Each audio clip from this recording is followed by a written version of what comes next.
अस्सलाम वालेकुम जी, welcome back to a new video. उम्मीद है आप सब लोग ठीक ठाक होंगे। भाई बैरियर टाउन में मूव होने से पहले इस वीडियो को एंड तक ज़रूर देखिएगा, नहीं तो पछताओगे।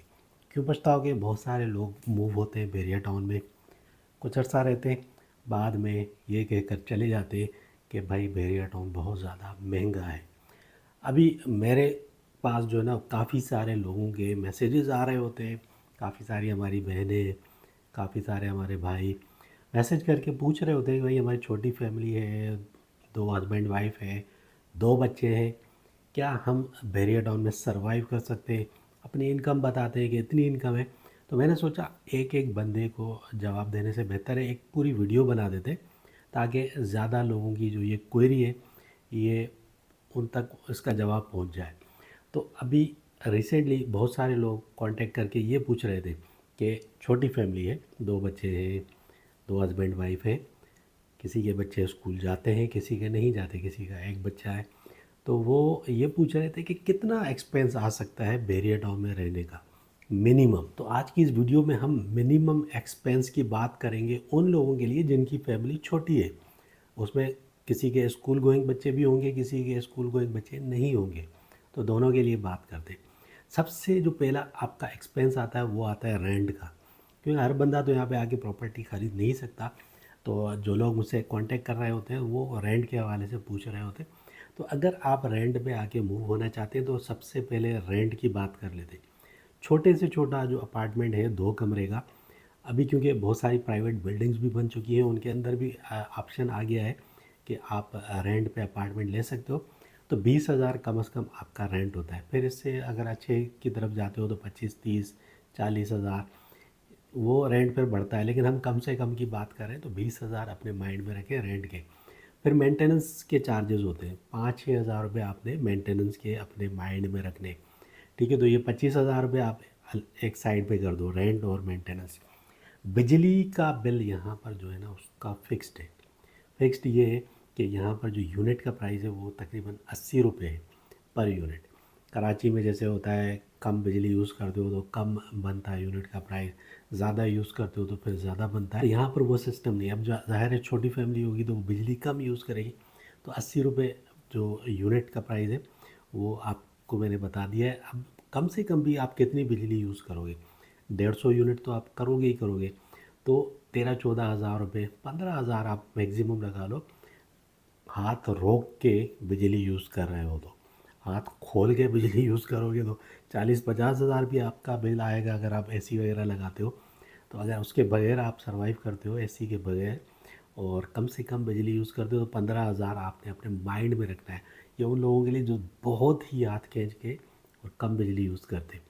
ठीक है, तो 25 वो लगा लो, 15 ये लगा लो, तो आपके 40,000 रुपये बन गए। फिर यहाँ पर पानी का बिल भी आता है, उसके साथ फिर फिक्स चार्जेस भी होते हैं। बिजली के बिल में भी फिक्स चार्जेस होते हैं, ठीक है, 1,500 रुपये। तो पानी के बिल में भी फिक्स चार्जेस 1,500 रुपये तो आपको देने ही देने। तो कम से कम भी पानी का बिल आप 5,000 रुपये लगा लो, ठीक है, 45,000 आपका ये हो गया। फिर गैस की बात करते हैं। अब गैस भी डिपेंड करता है, ज़ाहिर सी बात है छोटी फैमिली है तो कम से कम भी एक सिलेंडर आपका महीने का इस्तेमाल होगा। तो एक सिलेंडर तकरीबन 3,000 रुपये की गैस डलती है, एक सिलेंडर में रिफ़िल होता है आजकल के हिसाब से। तो 3,000 रुपये ये भी आप डाल लो, ठीक है। तो आपके 48,000, 50 लगा लो आप पूरे, ठीक है। 50,000 रुपये आपके ये यूटिलिटीज़ में और इसमें चले गए, मेंटेनेंस में, बिजली का बिल, किराया। अब इसके बाद दूसरा जो एक्सपेंस आता है वो ग्रोसरी का आता है। ग्रोसरी अब हर बंदे की अपना एक लाइफस्टाइल है, वो कितना खाता है।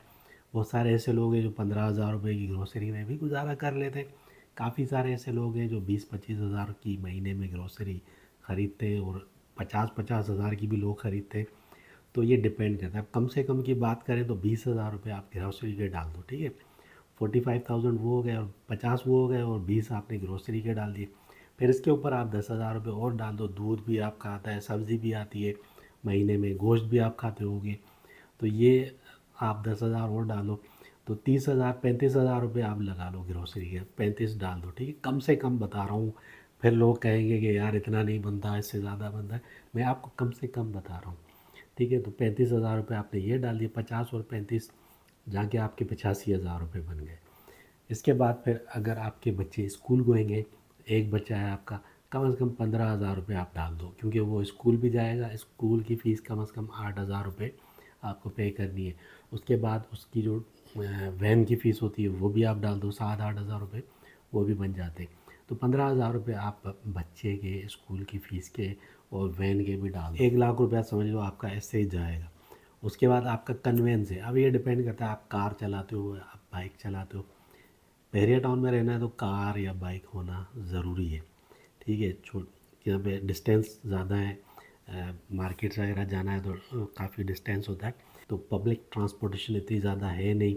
बस चलती है, ठीक है, शहर भी जाती है, मलिर तक भी जाती है, आयशा मंजिल तक भी जाती है, तो वो भी यूज़ कर सकते हो।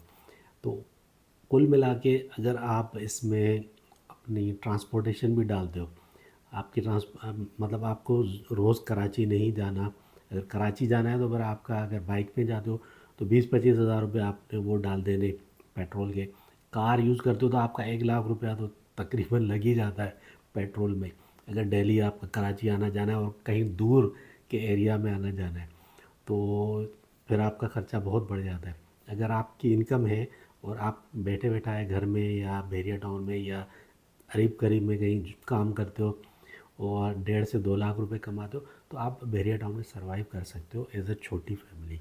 अगर आप डेली कराची आते जाते हो और अगर आप पब्लिक ट्रांसपोर्ट यूज़ करोगे तो आपका इतना ज़्यादा एक्सपेंस नहीं आएगा, 8-10 हज़ार रुपये 12 हज़ार रुपये आप वो ऐड कर सकते हो। लेकिन अगर आप अपनी गाड़ी यूज़ करते हो आने जाने के लिए तो 60-70-80 हज़ार रुपये 1 लाख रुपए तक भी आपका पेट्रोल खर्च हो सकता है। ये डिपेंड करता है कौन सी गाड़ी है। फिर आपका एक्सपेंस बढ़ जाता है, फिर आप 2 लाख रुपए में सर्वाइव नहीं कर पाओगे बहरिया टाउन में, ठीक है। तो ये छोटी फैमिली के लिए बहरिया टाउन में ही रहना है, आपने बाहर नहीं जाना, कराची आना जाना नहीं है, तो 1 20 1 30 आपका महीने का कम से कम खर्चा आ सकता है। इससे भी ज़्यादा अगर आप हाथ खींच के चलते हो तो इससे भी कम कर सकते हो, 1 लाख रुपए तक भी आप सर्वाइव कर सकते हो। लेकिन इतना खर्चा आपका आएगा, अगर 1.5 से 2 लाख रुपए आपकी इनकम है तो आप इजीली बहरिया टाउन में सर्वाइव कर सकते हो छोटी फैमिली के लिए। अब ये वीडियो मैं अपने एक्सपीरियंस के हिसाब से शेयर कर रहा हूँ, क्योंकि बहरिया टाउन के अंदर मेरी फैमिली के तकरीबन 10 घर हैं, जिसमें कुछ लोग अपार्टमेंट्स में भी रहते हैं, कुछ अली ब्लॉक में भी रहते हैं, कुछ प्रेसेंट 10 में 11 में, और उसके अलावा जो है वो जो स्टार्ट के विलाज है प्रेसेंट 2 वाले वहाँ भी रहते हैं। तो हमारा एक्सपीरियंस काफ़ी ज़्यादा है, तकरीबन 8 साल से हम लोग बहरिया टाउन से वाबस्ता हैं। मैं तो अभी शिफ्ट हुआ हूँ, कुछ महीने हुए, तकरीबन 8-9 महीने हुए, लेकिन मेरी फैमिली यहाँ पर 8 साल से रह रही है। उस वक्त से जब यहाँ पर जंगल होता था, यहाँ पे ये विलाज वगैरह ये तो बने हुए ही नहीं थे, उस वक्त से यहाँ पे रह रहे हैं, तो हमें पता है, हमें चीज़ों का बहुत ज़्यादा पता है। तो इस हिसाब से अपने एक्सपीरियंस के हिसाब से मैं आपसे शेयर कर रहा हूँ ये चीज़ें। इसमें 19-20 फ़र्क हो सकता है, क्योंकि एग्जैक्ट ख़र्चा कोई भी आपको नहीं बता सकता, ये तो उसी बंदे को पता होता है जो खुद अपने ऊपर जो लगाएगा, उसी को पता होता है कि वो कितना खर्चा करता है महीने का। लेकिन ये मैंने आपको बता दिया है कि कम से कम आपके पास 1.5 से 2 लाख रुपए महीने की इनकम है तो ही आप बहरिया टाउन में सर्वाइव कर सकते हो, अदरवाइज़ आपका यहाँ पे रहना मुश्किल हो जाता है। हाँ, अगर 2 हस्बैंड वाइफ है तो वो 1 लाख में भी सर्वाइव कर सकते हैं, अगर आपके बच्चे नहीं हैं तो। तो ये सारी चीज़ें हैं, इन चीज़ों को आपने देखना है, गौर करना है, सोचना है, समझना है। उसके बाद आपने डिसाइड करना है कि आपने बहरिया टाउन में मूव होना है या नहीं। अगर वीडियो अच्छी लगी है तो लाइक और शेयर ज़रूर कीजिए, चैनल को भी सब्सक्राइब कर लीजिए और मुझे दीजिए भाई इजाज़त। अल्लाह हाफ़िज़।